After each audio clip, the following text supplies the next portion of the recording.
Welcome back. We are diving deep today into how Montreal is changing, like really fast.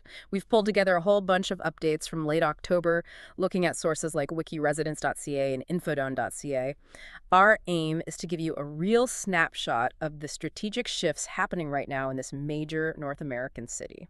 Yeah, and our goal for you is really to cut through all the noise, the announcements, and see the strategy underneath. When we look at these sources, there were these four big trends that just kept popping up and interacting with each other.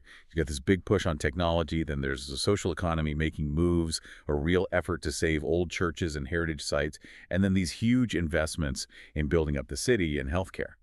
And what really jumps out, I think, is this tension, right? Between the city going full smart city algorithms, cameras, efficiency, and at the same time using these like grassroots nonprofit community groups to save historic buildings and deal with housing. Exactly. It's this kind of hyper-modern versus super communal thing happening all at once. It's a fascinating mix. It really is. So maybe let's start with the tech side, how the city's using its infrastructure to get smarter and, well, supposedly safer. Okay, yeah, let's unpack that. This increasing use of tech, always framed around efficiency and safety, and maybe the best example we found comes from Lachine out on the west side. That's right. Lachine just greenlit $1.3 million for Park Kirkland. That's in Ville-Saint-Pierre. And this isn't just fixing things up, it's a definite upgrade. They're swapping out old lights for high-performance LEDs, and the big part, 8 ultra-high-res 360-degree cameras. Yeah, and the reasoning they gave, I found this really striking in the source material. It explicitly says it's not because of a specific crime problem there. Right. Instead, it's aimed squarely at tackling the feeling of insecurity some residents mentioned. That and, preventing vandalism. And that's a huge point, isn't it? Yeah. The city is basically saying, okay, managing how people feel about safety is a good reason to spend money on high-tech gear. It's like perception management through infrastructure. That kind of opens up a whole new angle for justifying security spending. So what about privacy? That's always the first question with more cameras. Well, the source material makes a point of noting the protocol.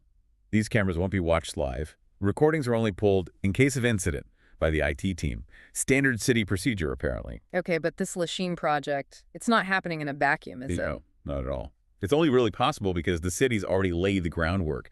Remember that huge project since 2017? Replacing, 250,000 old streetlights across the city with smart LEDs? Right, I remember that. The big energy-saving initiative. Exactly. Saves about 50% on energy and maintenance, which is great.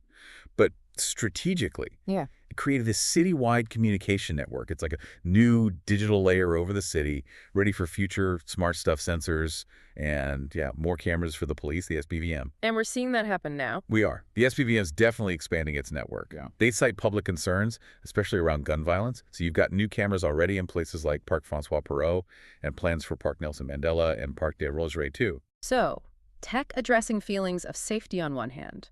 Let's pivot to the other side you mentioned. Tech for cold, hard efficiency, traffic. Perfect pivot, because it's not just about washing parks, it's about optimizing flow. Look at Kirkland, not the park this time, they have this pilot project on Boulevard St. Charles using AI for traffic lights. Right, this isn't just timers anymore. No way. Forget preset cycles. This system uses sensors, cameras. It's watching traffic in real time. Volume, speed, pedestrians waiting, how long the queues are, everything. Then AI algorithms adjust the light timings, like second by second. And the goal is just smoother traffic. Smoother traffic, less waiting, which also means less fuel burned, fewer emissions from idling cars. Yeah. Pure efficiency. It's where the city's big data and machine learning investments start to show tangible results for you on the road. And this isn't just a one-off test. No, it's part of a trend. The city and the MTQ, the Provincial Transport Ministry, already use adaptive systems on big arteries, Henri Bourassa, Descartes Bridge approaches, and all that data flows into the main hub, the CGMU, the Centre de Gestion de la Mobilité Urbaine.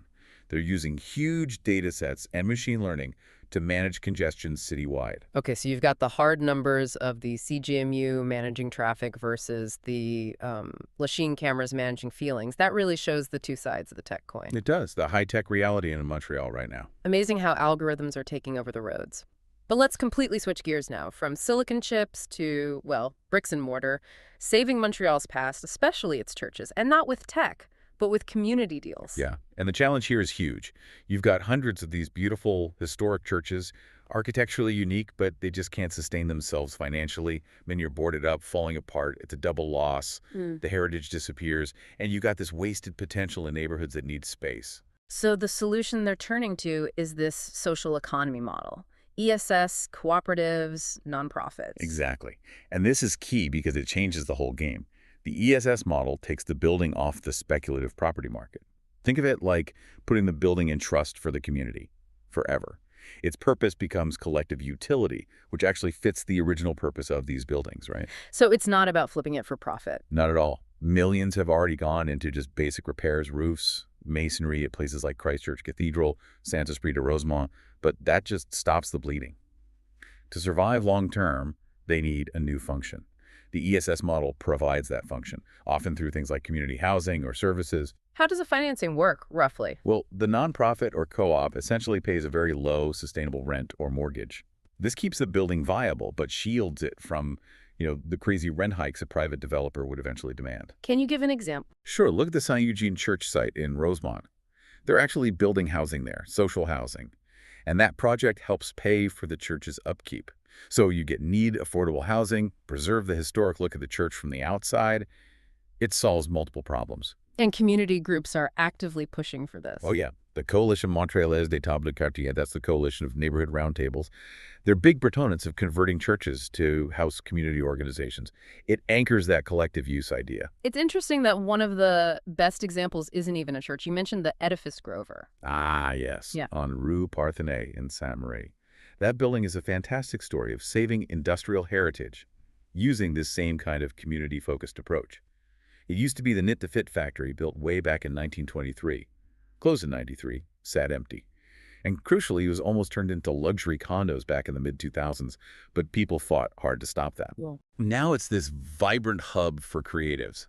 There's a nonprofit, Atelier Créatifs Montréal. They run the Chats Artistes, managing a big chunk of it. They provide affordable, stable studio space for over 200 artists and designers. It shows the social economy doesn't just save buildings, it builds creative communities inside them. okay, so that's heritage and the social economy. What about the really big ticket items, the major construction projects impacting quality of life? Right. Let's shift to the sheer scale of investment in urban development and health infrastructure. These are projects that directly shape the future city for you, the listener. Okay, on the health side. Big news from Verdun Hospital. They just finished a major expansion thanks to a $386.2 million investment. There's a whole new 5-story pavilion. It bumps up their total capacity significantly to 244 beds. That's a major boost for the Southwest. Definitely. And also really interesting is UQAM's new global health clinic. It's going into the old Archambault Music Store building right at St. Catherine and Barry. But this isn't just your standard doctor's office. It's designed for preventive, sustainable health. It takes this really integrated approach, looking beyond just the medical side. Integrated how? Like mental health, social factors. Exactly. It's meant to be an interprofessional learning hub, bringing together experts from different UQAM faculties, human sciences, education, not just medicine. They're consolidating existing clinics too, like their educational support clinic and career clinic, all under one roof. It's a more holistic model. Okay, and then there's the Royal Vic project. That's enormous. Monumental is the word, and it's moving on 2 tracks at once. First, McGill's part, the Nouveau Vic. Huge budget, $870 million total.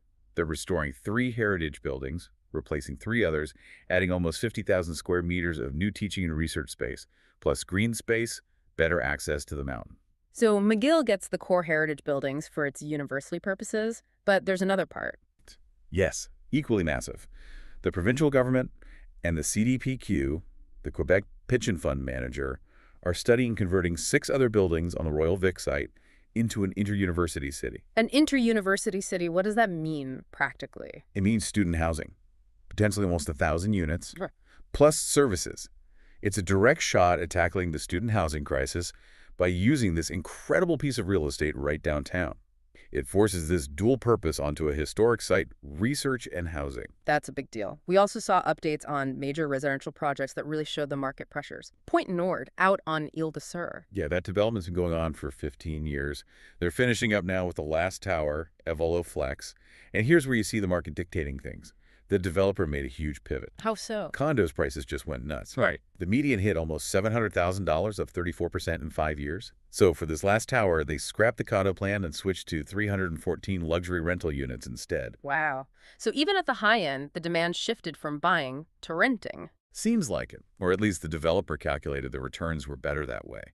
It really underscores the affordability crunch. But converting to luxury rentals, that doesn't exactly help with affordability for most people, does it? It feels like it clashes with that community utility idea we talked about with the churches. It absolutely highlights that tension between market logic and broader community needs. Is You're right. But then you look at a project like Project Canoe over in Hochelaga Maisonneuve. Yeah. That feels different. How is that one structured? It's big, over 900 units on the old Pro Gym site. But it's deliberately mixed. Condos, yes, but also market rentals, and importantly, co-op and affordable housing units too. And they're building in community services from the start. An 80-spot daycare, a grocery store, a cafe, artist studios, all around a new pedestrian walkway. Okay, that sounds much more balanced, like trying to build a whole neighborhood piece, not just housing units. Exactly. A more integrated approach to densification in a traditionally working-class area.